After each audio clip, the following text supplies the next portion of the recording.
Welcome back to FindingStorybookLand.com. Today I'm going to show you how to make a great kilt, which is very simple. It's all one big piece of fabric. The skirt part, the sashes that go over, one big piece of fabric, and you don't even have to sew it. I'm going to sew 2 stitches to make this very easy to wear for a child or anyone else you may be wrangling.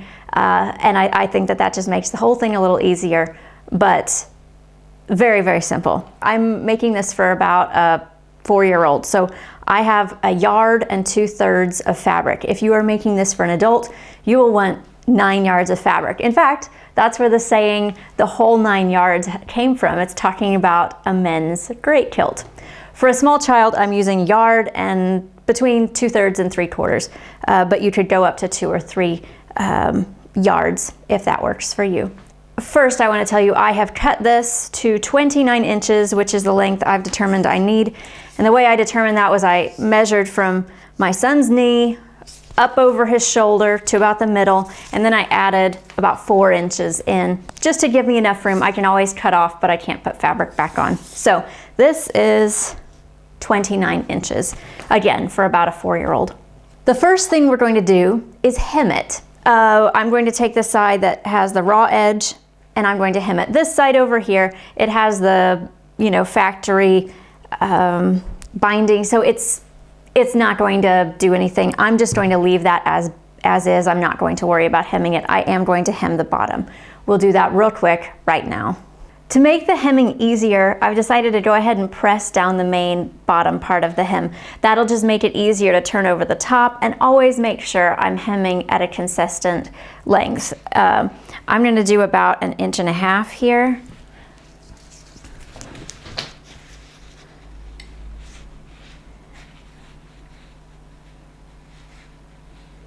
And the nice thing about plaids is you can just figure out what you're doing and then just follow it all down the length. You don't have to keep measuring as long as your lines are straight. So I'm going to just press this at 1.5 inches all the way down. And then once I'm hemming, when I sit down at my machine, I'm going to take this top raw edge and I'm going to just turn it down and sew that part down. So it's nice and clean. There will be no raw edges, not even on the inside. But for now, we only press the bottom. And this is a nice, this may actually be a flannel. It's gonna be super easy to sew on. It's not gonna crawl or anything like that. And it kind of stays where it is, so I don't even need to pin it.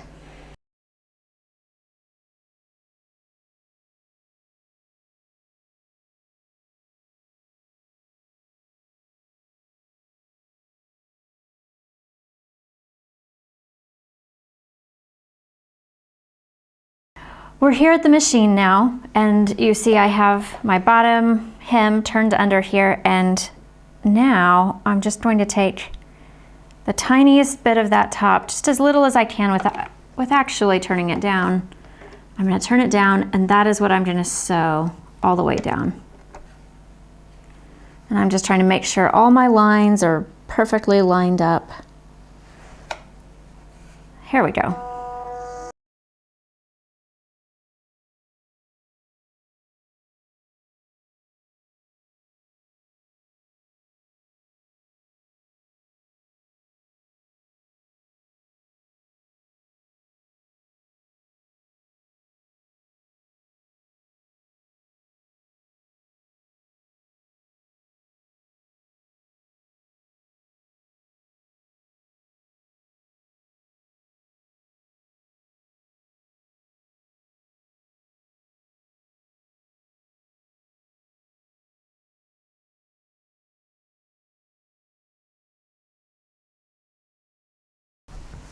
Now I'm going to go ahead and press this down on the iron just to make sure it's laying very flat.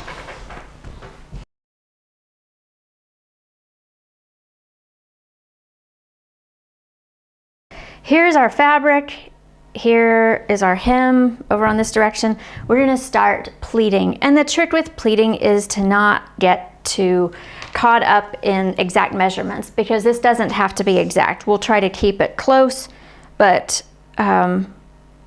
this is really just not that complicated, and we don't want to overthink it. I'm going to leave 9 inches on each side, and that makes a nice overlap in the front when you put it on. So about 9 inches, and I'm going to grab this and pinch it at either end, and I'm just going to pull it under a little.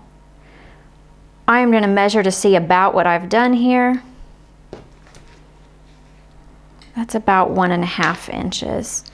That's good enough. As long as it's in that range all the way down, that will be good enough. Sometimes you get really lucky and your pattern here can just be repeated and repeated into pleats.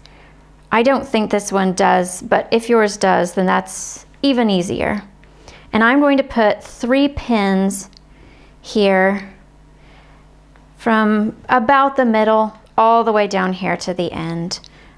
That will hold this pleat nice and still. The one thing you do want to make sure you do is kind of line up your lines here. They don't have to be exact in the size of the pleats, but we want to try to make sure our lines stay pretty good in this horizontal stretch. So I'm just going to pinch another piece here. That looks like it might be about 1.5 inches, and I'm going to fold it under to about where that one was. And you know what? I'm not even going to measure it. It's pretty close, and that's all we need for this. And again, I'm going to pin it 3 times. Here near the center, halfway down, and then at the hem. And from here, just all the way down the same thing until we get to the end, and we'll leave another 9-inch span or so, something really close, however the pleats allow.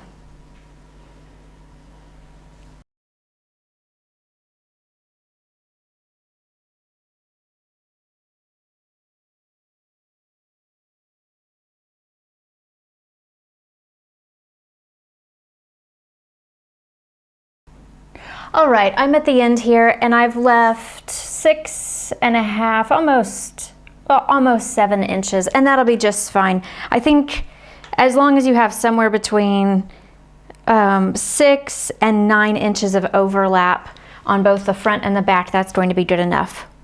What I'm going to do now is I am just going to iron these pleats. I'm going to steam them flat, flat, flat, flat, flat, so that this will hold pretty well. One thing you might do, and I'll do it real quickly here, is I'm just going to measure from end to end. And this is now 28 inches wide. And my son's waist that I want to put it around is 19 inches. So that gives me a pretty good overlap of an extra 9 inch. So I'm going to have a 9-inch overlap. So this is about perfect. Now I'm just going to take this over to the ironing board and steam these pleats down. I hope you can see this. This is all pleated. We have our ends over here. I'm just going to press these kind of to death. With a real great kilt, you would not actually go through these steps. You would just pleat the thing and put it on. But with a toddler, I think it's a lot easier to make sure everything stays in place, and you're kind of, you know, covering all your bases here, making sure this turns out easier. I first made one of these to do a Braveheart photo shoot with my 2-year-old and 4-year-old. So this, to me, it was worth it to go ahead and take a couple of extra steps to make this easier on myself and make sure this traveled well and would look cute when we got it on them. And it doesn't take that much extra time. This is really a quick project.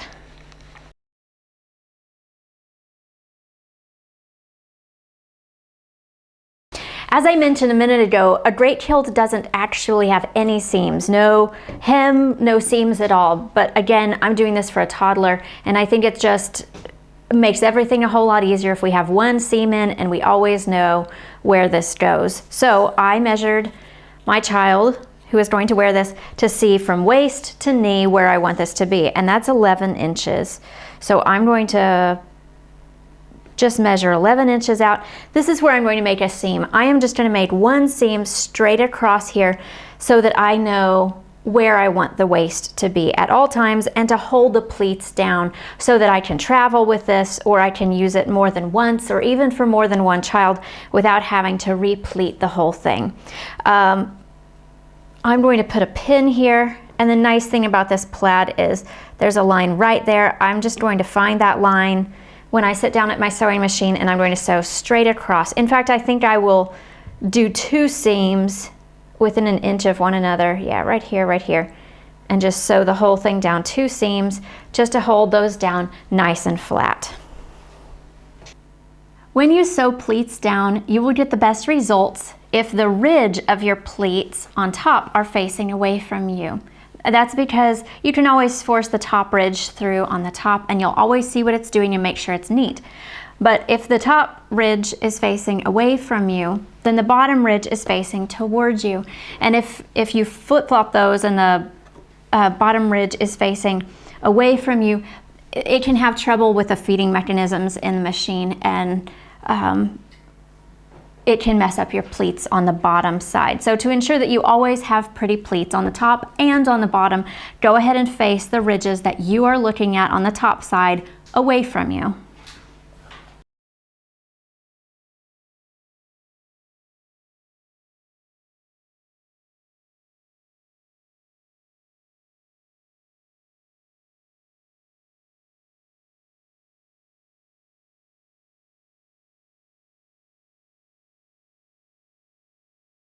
I've finished sewing through the pleats once. I'm going to do it a second time. Before I do that, I'm going to go ahead and get rid of this top layer of straight pins that I've already sewn between, because I don't need them anymore. And that's fewer things to poke my fingers on.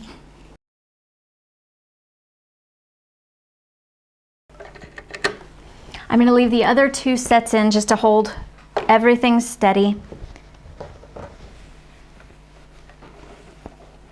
And I am going to put this in and just sew about 1 inch down. Now this is down in the direction toward the hem, not up in the direction towards the shoulder from where I've already sewn right at the waist. This will just give me a really good waistband.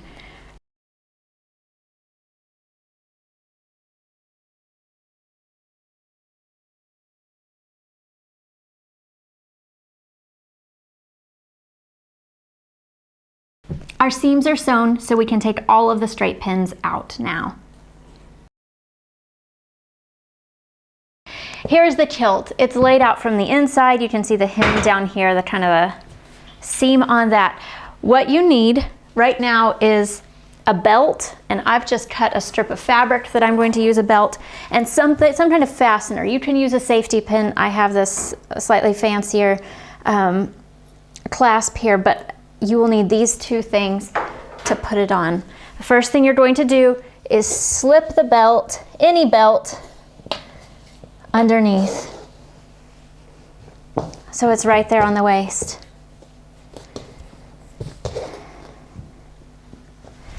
And then you take your person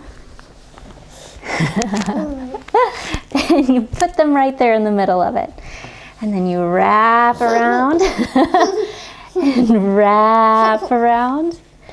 And then you're going to take your belt. And this is lots of extra, so I'm just going to bring it over here and tie it. Is that too tight? Yeah? You okay? I can loosen it. Is that better? There. And I'm just going to tie it in a bow for now. Now ups-a-daisy. We have the whole kilt here. As you will remember, there are 2 layers, the sort of skirt part down here, and then this part. I'm going to show you how to do this. There are a lot of different ways to do it. And honestly, I should have used a little more fabric. Probably about 3 yards would be ideal, but for a quickie, about 1.5 yards will work. Right? Right. Okay. I love you. So, we have a top flap and a bottom flap here. I'm going to take the bottom flap and just kind of tuck it in right there. And then I'm going to take the top one. Yeah? What did you talk to me? I'm talking to Daddy. I'm talking to the camera, actually. But Daddy's over there by the camera. Are you talking to me? I love it. And so I'm just gonna kind of grab a piece back here and pull it up and grab this front corner that was on the top and pull it up. And they're gonna kind of meet there and make this nice sash. And this is where you'll fasten it.